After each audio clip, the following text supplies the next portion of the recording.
all of the criteria for the funds set by the government. All of the results, the money that comes back, you may get some money back here, but the money that goes into the city, it is used for workforce development and the criteria set again by the government. So hang on, Energy Efficiency Fund, this box here. Big box, biggest pool of money. This is, and that's Shore Bank. That's managed by Shore Bank. That's managed by Shore Bank. Okay, that's the bank that everybody is just saved. It's a bucket. Okay, so now all the criteria for that is set by the government. Okay.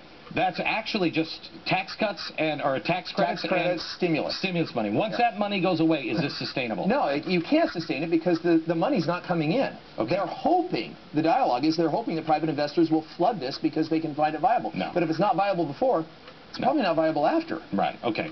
So the money goes to the city, but the return goes to the city, but that goes up to the contractors. You actually have return here.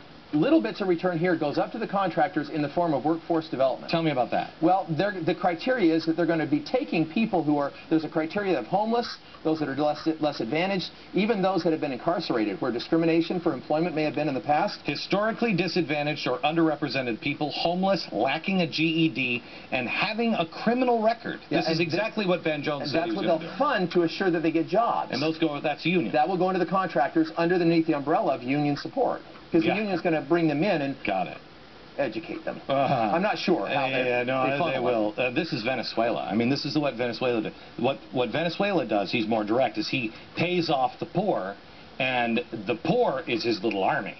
That's his army that keeps Venezuela. This is not a true business model. Right. This is a fascinating model which is akin to some of the movements of Enron when they started moving things. This here is not sustainable on its own. It is being created under the guise of private equity, under the purpose of energy efficiency. Great words to use. But in the end, not a viable model. Tell me about the host college. These, up here, as they receive this, the energy is owned and delivered to the college, to an entity, okay? But they own it. So if they can't pay, and by the way, most of them don't have to qualify. The purpose of it is to assure that you don't discriminate based upon ability to pay. That's kind of like the asset-backed security. This is like you don't need a proof to be able to buy a home. Right. This is what we experienced with subprime. So these can be subprime borrowers. In other words, subprime buyers of energy. So if they're subprime buyers, so not only will they control the money, they'll control the unions. But this box in the center, this Shore Bank, also controls energy. They can shut you off. They can shut you off if it's not financially viable. They're going to determine how much you get. And they're going to determine how much needs to be shut off.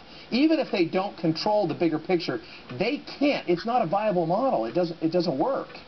I don't see a problem with any of this. And I wonder why Shore Bank was... It looks like an awful lot of money going to be funneled through. It will show like it works for a season. Yeah. Back in just a second. Thanks, David.